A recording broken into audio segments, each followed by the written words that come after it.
অনেকেই আমাকে গালাগালি করতেছে যে আপনি হাদি ভাইকে নিয়ে কেন কিছু বলেন না। সবাই বলতেছে আপনি কেন চুপ। অ্যাকচুয়ালি আমি যখন দেশ সম্পর্কে কোনো কিছু বলি, ভিডিওগুলো আপনারা প্রচুর পরিমাণে ভাইরাল করে দেন বা প্রচুর পরিমাণে ভিউ হয়, শেয়ার হয়, তার জন্য আমার উপর অনেক বাধা আসে যে তুমি এগুলো বইলো না, ক্ষতি হবে পরে তোমার, তুমি এটা করো না, তুমি ওইটা করো না। সো অনেক কিছু বিবেচনা করে অনেক সময় অনেক কিছু বলতে পারি না, বাট মনে হইলো যে এই কথাগুলো একটু বলি, কারণ বাধা আসবে সামনে।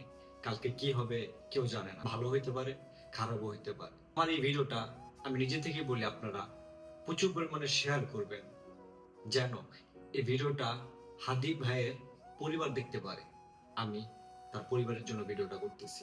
প্রথমত আমি হাদি ভাইয়ের পরিবারের কাছে হাত জোড় করে মাফ চাইতেছি, কারণ হাদি ভাইয়ের মৃত্যুর পিছে কোনো না কোনো অংশে আমিও দায়ী, এবং কোনো না কোনো অংশে সেই মানুষগুলো দায়ী যারা জুলাই আন্দোলনে ছিল।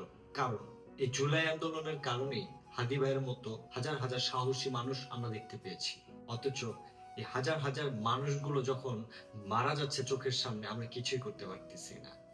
আমরা শুধু ফেসবুকে স্ট্যাটাস দিতেছি, অথচ আমরা জানি কে খুন করছে এবং কিভাবে পালিয়ে গেছে, এবং তারা দিব্যি ঘুরে ছবি পর্যন্ত আপলোড করতেছে, কিন্তু আমরা তা দেখে, তা বুঝে, তা জেনে কিছুই করতে পারতেছি না। আমরাই সেই যোদ্ধা যারা দেশকে কিছুদিন আগেই স্বাধীন করেছিলাম, আর বর্তমানে সেই দেশের এখন স্বাধীনতা নেই। আমাকে মাফ করে দিবেন হাদি ভাইয়ের পরিবারের সকল সদস্যরা, কারণ অপরাধী কে তা জেনেও আমরা কোনো কিছু করতে পারতেছি না।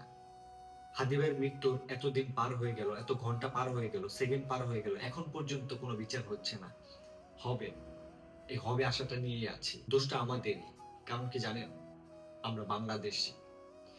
যতবার এই হাদি ভাইয়ের মতো মানুষগুলো সবার সামনে এসেছে, এই দেশকে চেঞ্জ করার কথা বলেছে, দেশকে পরিবর্তনের সুযোগ চেয়েছে, তখনই কিছু দল, কিছু লোক, কিছু সংখ্যক মানুষ তাদেরকে মেরে ফেলছে।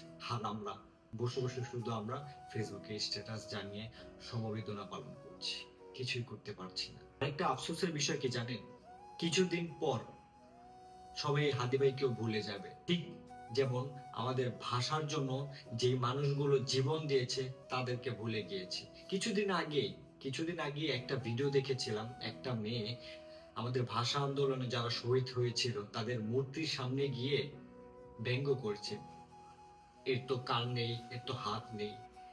আমি লজ্জায় এই ভিডিওটা আমার স্ক্রিনে দিতে পারলাম না। আপনাদের কাছে যদি থাকে অবশ্যই আমার কমেন্টে দিয়ে যাবেন। যে মানুষগুলো আমাদের ভাষার জন্য নিজের জীবনটা দিয়ে দিচ্ছে, এই 2025-এ এসে আমরা তাদেরকে এইভাবে তার প্রতিদান দিচ্ছি।